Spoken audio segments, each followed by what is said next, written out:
Good morning, students. With the help of this video, today we describe Rabindranath Tagore's short story Living or Dead. As in the earlier video, we have made an outline sketch of the story Living or Dead, and with the help of this video, we are going to characterize the main character of the story, which is Kadamini. In this video, we will describe the chief characteristics of Kadamini. As we know, in the short story Living or Dead, Kadamini is the chief protagonist or chief character of the story. The whole story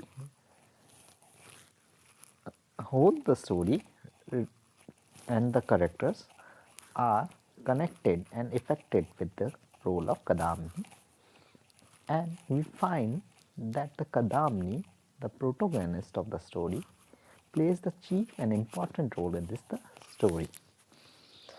So, we clearly describe his characteristics while describing the character of Kadamini. The chief characteristic of Kadamini is that she was alone in this big world. As we know, Kadamini was a widow in the house of Sadar Shankar, the Ranikhet Zamidar. She was the widow of Sadar Shankar's brother. She was an unlucky lady. She had no parents, no brothers or sisters. One by one, all in her father's family had died. Her husband had died. She had no son, no one whom she could call her own. She had a childhood friend, Jogmaya, whom she had not met since childhood. Thus, she was a lonely soul. Second chief characteristic of Kadamini is that her great love and affection. She had an unusual love and affection for Sadar Shankar's only son Satish. At the time of his birth, Sadar Shankar's wife fell ill and remained on sick bed for a long time. So, Kadamini became the child's foster mother. She developed unbound love for his child. Her love for the child was her greatest treasure. The child called her auntie, and Kadamini's whole life and time was devoted to his duties. Sati's mother spent her time in other activities such as playing cards with other ladies, etc. She never cared for her child. Third important characteristic of Kadamini's character is Kadamini supposed death and disappearance from the house of Sadashankar. As we know, one night in the month of Shravan, Kadamini suddenly died. She had a pain in her chest and she felt unconscious. Her heartbeat stopped. Sadashankar and others took her for the dead person. They feared harassment by the police. They did not call any doctor or Vaid.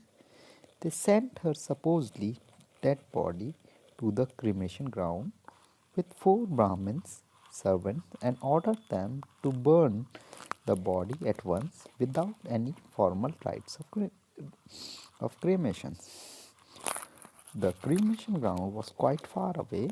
Brahmins putting the body in nearby hut went to collect wood. When they came back after spending a quite long time, they found that body was missing. They were cowards and foolish. Two of them had earlier seen some movement in the body, but fearing ghosts, they ran away. Now they went to Sardar Shankar and lied to him that they had cremated the body. For Sardar Shankar, at his family, Kadamni was died and cremated. Fourth characteristic of Kadamni is beginning of Kadamni's greatest misfortune. As we know, the story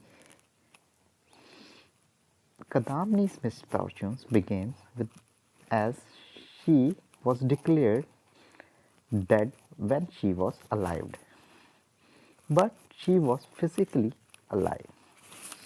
She went to Jogmaya's house and lived there for some time, but her mind troubled her. She began to fear her own self.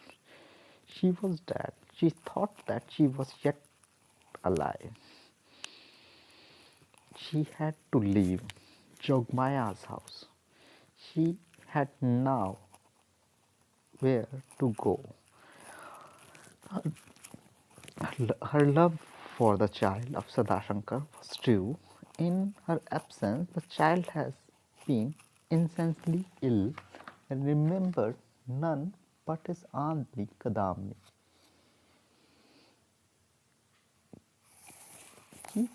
Last and the chief characteristic of Kadamni's character is the real death of Kadamni.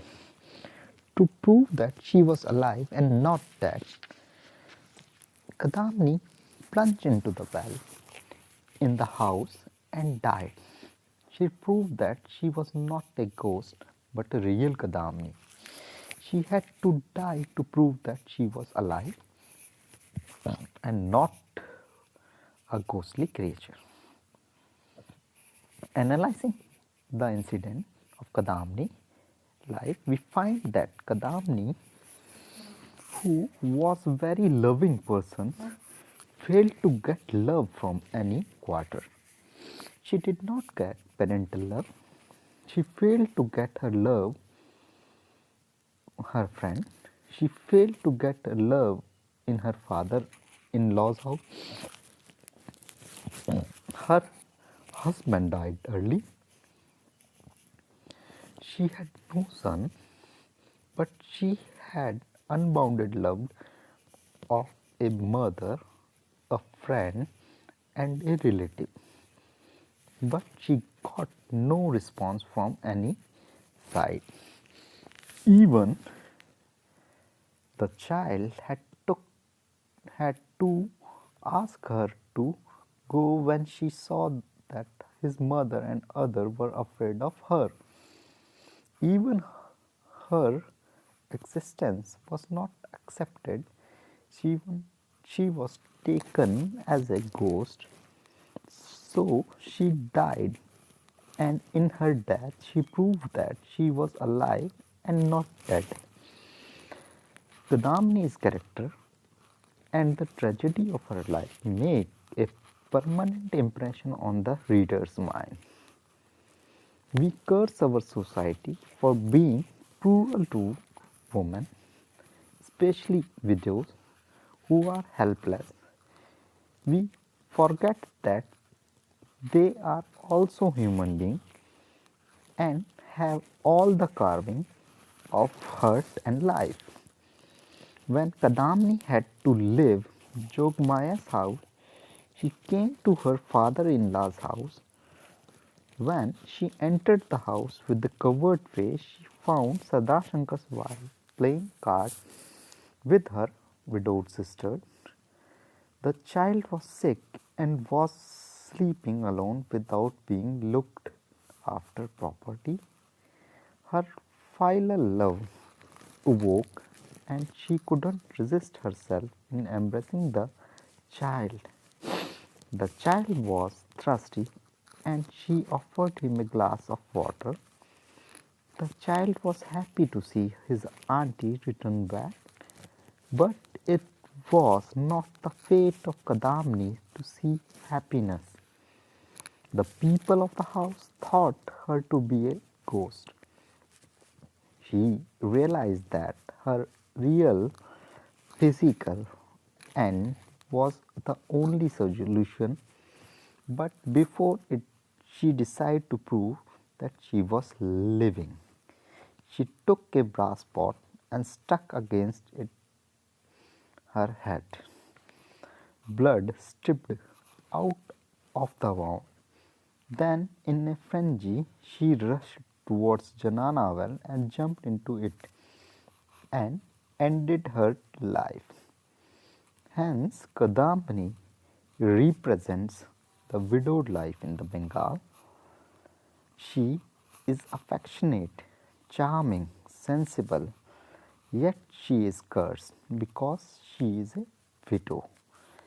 Here, her uncertain death upset her thinking, which remained trapped in the four walls of the house, but the outer open world made her realize that she should virtually die, otherwise, her living ghost would create horror, and therefore she willingly ended her life.